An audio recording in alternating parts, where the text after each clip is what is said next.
A scale representation in AutoCAD 2010 is basically an object at a specific annotation scale. So for example here you can see the 825 dimension there, and that's at a specific annotation scale. Probably, judging by the size of it there, I would say a 1:50 annotation scale. Now you'll notice on the status bar at the bottom of the screen we're currently at an annotation scale of 1:30.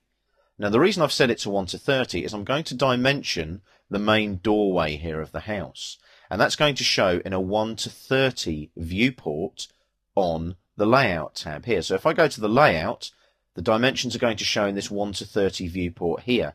However, we also need them to show on the main plan at 1:50 here as well. So it's going to need two annotation scales, each one of them being a scale representation of that dimension.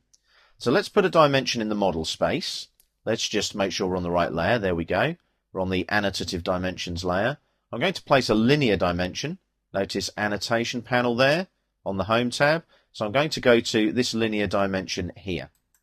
And what I'm going to do, I'm going to place from endpoint to endpoint, just there like that, and drop in that dimension there, which is 2000 millimeters. Now you'll notice, look, that one there, the text is bigger, the ticks are bigger. That's because it's a scale representation at 1:30, as per the annotation scale on the status bar. So what we need to do now, we need to make sure that this has a scale representation for each annotative scale.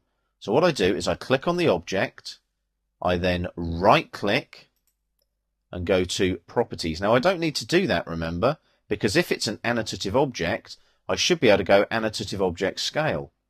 Now why can't I do that? What is going on there? Let's just check this object out. Let's have a look. Let's go to properties. Is it on a dimension style that is annotative? No, it's not. It's on the wrong dim style. So it's actually got no scale representation at all. So we need to change the dim style. Let's do that first. So I go there, click on the down arrow, there's dim's model. That's the one I need. Notice the annotative symbol there. So I put it on dim's model straight away. Notice the size changes automatically. Now, it's now annotative. We need to check the scales.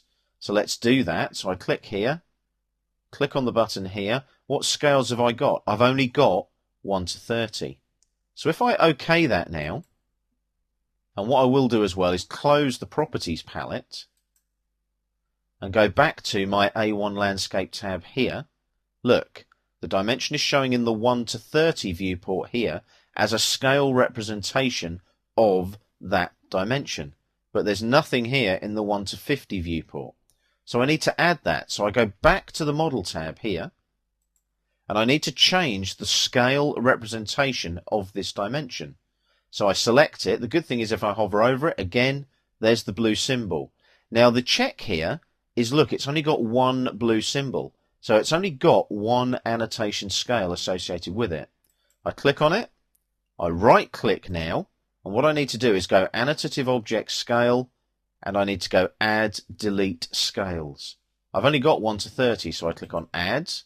I add another scale representation now of 1:50, and I OK it. I've now got both. So I click on OK, and that job is now done. If I now go to the A1 landscape tab, you'll see I've got a scale representation here of that dimension. There it is there, the 2000 dimension. If I just zoom out and pan across, I've also got it here in the 1:30 viewport as well. But you'll notice, look, all the text on the dimensions is consistent.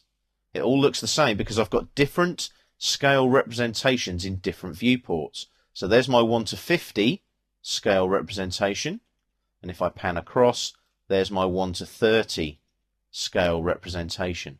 So scale representations are purely a way of defining objects in different viewports. So when I go to my model tab again, the dimension is always there in the model tab, but it's represented as different objects in different scales in different viewports, purely by applying an annotative scale to that particular object.